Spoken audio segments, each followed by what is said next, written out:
Tonight on Alaska's News Source. Today is a first alert weather day. A strong wind makes a return in South Central tonight before the biggest impacts arrive tomorrow.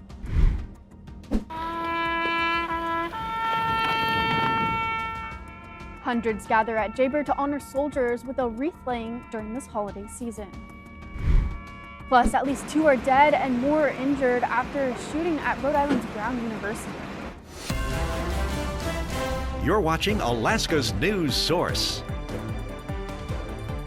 Hurricane-force winds have made a comeback to South Central, with most dangerous winds in Valdez as Southeast braces for another round of heavy snow this weekend. Meteorologist Bailey Braun joins us now for a first alert weather update. Thank you, Michaela. Yeah, we have seen exactly pretty much what we saw last weekend with those really strong winds returning to Palmer and Wasilla. However, we've seen the strongest winds in Thompson Pass today. Now, those gusts were recorded in Valdez at 77 miles per hour, but gusts into Thompson Pass have been recorded up into 96 miles per hour. So extremely strong and extremely dangerous winds are tearing through South Central yet again, with even gusts pushing into the 50s for Seward. Now, you might also notice some pretty strong winds over in Juneau. We're recording winds up to 40 miles per hour. We're expecting to see even more of those returning for tomorrow. Now, for our wind gust forecast in South Central, we're still seeing those wind gusts continue into tomorrow as well as Monday morning. You'll notice that as that timeline approaches Monday morning, we're still seeing those very strong winds, especially into Valdez and Thompson Pass,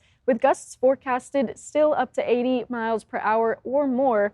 And again, those strong winds are continuing in Wasilla and Palmer, which adds to that danger that we saw last weekend of debris, as well as those roofs seeing some damage as well. Now for Juneau, those gusts will continue up to 40 miles per hour through Sunday night. And we're also continuing to monitor more of that snowfall that is moving through the region. So we already had some snow pushing into Ketchikan. We saw about 2 inches recorded in Ketchikan and 3 inches recorded in Wrangell. We're expecting several inches to push into the central portion of the Panhandle, especially for Juneau. So you'll notice that by tomorrow afternoon, another round of moisture pushes into the region where we're going to see rain for Ketchikan as those temperatures sit above freezing, but into Juneau and the central portion of the Panhandle, this is where we're going to see even more of that snow pushing through all the way through Monday. So make sure that you're ready for more of that snow to push through with colder temperatures spanning across the state. Michaela?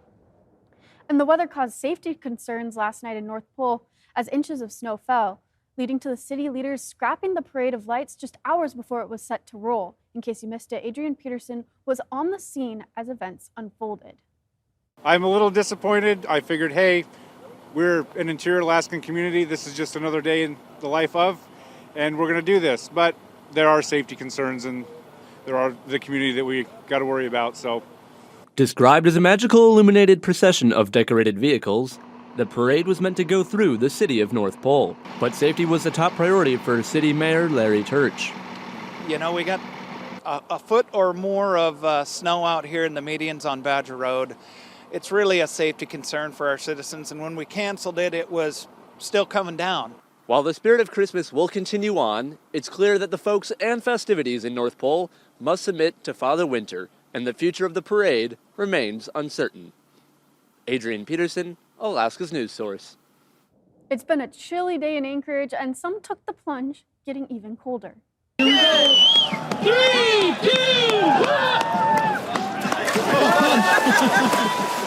Today was the 17th annual Polar Plunge for Special Olympics Alaska.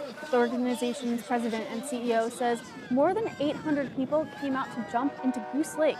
Luckily, there were hot tubs for participants to warm up in afterwards, and she says they exceeded their fundraising goal by late morning. She says it means a lot to the athletes to know that the community is behind them. And on JBER, hundreds of people braved a brutally cold morning to lay wreaths on the graves of Fort Richardson National Cemetery, part of the yearly Wreaths Across America event. Charlie Fellows takes us there.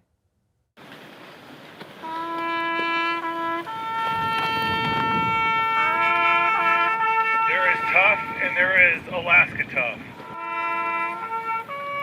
May these evergreen wreaths remind us that their legacy lives on, enduring, faithful, and worthy of our continued remembrance.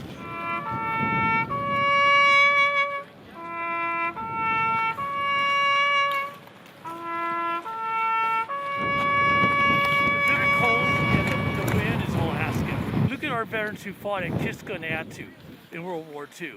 Look at our veterans who fought at Chosin Reservoir, the cold conditions that the 8th Army and the 1st Marine Division took. You know, that's cold. Everyone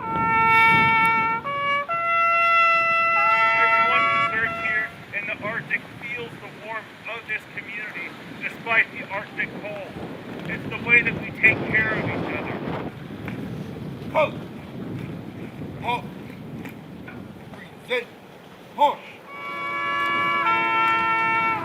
Oh, it's about honoring American soldiers who made the ultimate. And it's about giving back. You never ask nothing in return. Standing out here in the winter light, making time to honor them is part of what it means to live and serve in Alaska. We show up for each other regardless of the numbing, bitter cold. We show up regardless of the long dark. We show up for each other regardless of the circumstances.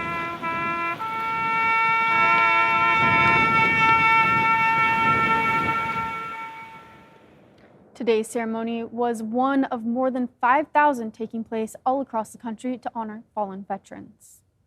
Thanks for listening. Click subscribe so you can get the latest podcast from Alaska's news source automatically.